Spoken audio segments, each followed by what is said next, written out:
제2과 산업과 경제 1. 알아봅시다. 1번 다음 대화를 잘 듣고 내용이 같으면 O, 틀리면 X 하십시오. 1. 한국을 여행하면서 보니까 도시화가 급속하게 진행된 것 같더군요. 도시는 계속 커져가는 반면에 농사지을 땅은 계속 줄어드는 것 같아요. 네, 어느 나라든지 경제가 발전함에 따라 도시화가 진행되죠. 한국도 예외가 아니고요. 2. 김 과장이 왜 저렇게 화가 났어요? 어제 지방 출장을 가서 부장님이 시킨 대로 일을 처리하고 왔는데 뭔가 잘못된 것이 있었나 봐요. 그런데 부장님은 일이 잘못된 것이 모두 김 과장 탓이라고 하면서 화를 내셨어요. 3. 얼마 전에 신문을 보니까 한국의 수출액이 세계 10위 안에 들었더군요. 수출이 한국 경제에 끼치는 영향이 크지요? 그럼요.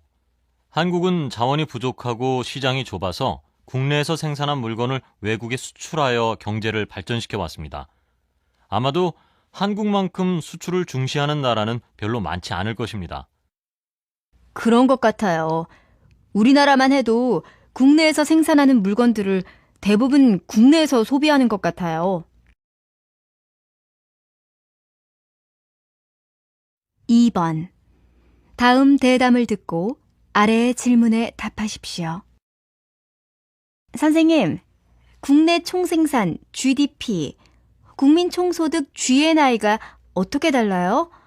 전에는 국민 총생산 GNP라고 했었는데 그 용어는 요즘 잘 쓰지 않고 GDP하고 GNI를 많이 쓰는 것 같은데 그 차이를 모르겠어요. 그건 국제화가 진행됨에 따라 나타난 일인데 한 나라의 경제가 그 나라 안에만 있지 않고 나라 밖에도 있다는 것을 반영해야 하기 때문에 나타난 용어예요. 다시 말해 우리나라에도 외국 기업이 들어와 있고 그 반대로 우리나라 기업이 외국에 나가 있는 그것을 어느 나라의 소득으로 계산하느냐 하는 것이지요. GDP는 우리나라 안에서 생산되는 모든 것을 합한 것이고 GNI는 우리나라 기업이 어디에 있든 우리 기업이 생산한 것을 모두 합한 것을 나타내죠. 그렇군요. 시대가 변함에 따라 새로운 용어들도 많이 나오는 것 같아요. 선생님 설명 잘 들었습니다. 감사합니다. 3번. 다음은 서울시의 지역 불균형과 관련한 뉴스의 일부입니다. 잘 듣고 질문에 답하십시오. 2000년대 들어 서울 시내 도시기반 시설과 공공시설이 크게 늘었지만 일부 지역에 치우쳐 있는 등 서울시 내에서 지역 간 불균형이 심각한 것으로 조사되었습니다. 서울시정연구원이 최근에 발표한 보고서에 따르면 2000년 이후 서울시 내 공원, 공공도서관, 주차장, 지하철역, 문화시설 등의 수와 규모는 전체적으로는 크게 늘었으나 지역적으로 차이가 많이 나타나고 있습니다.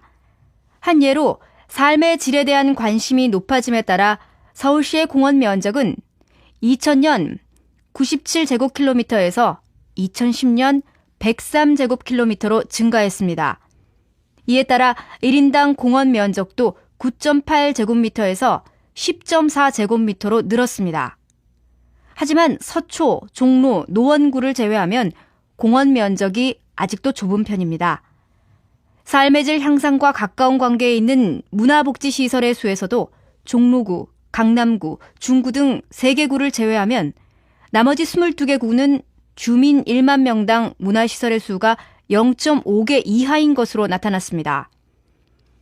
한편 지하철역의 편중도 심각해 서울 시내 9개 지하철 노선 총 321개 역 중 중구와 강남구에는 25개 지하철역이 있는 반면 강북, 금천, 관악구에는 지하철역이 5개 이하로서 지하철 증설의 혜택을 별로 받지 못하는 것으로 나타났습니다.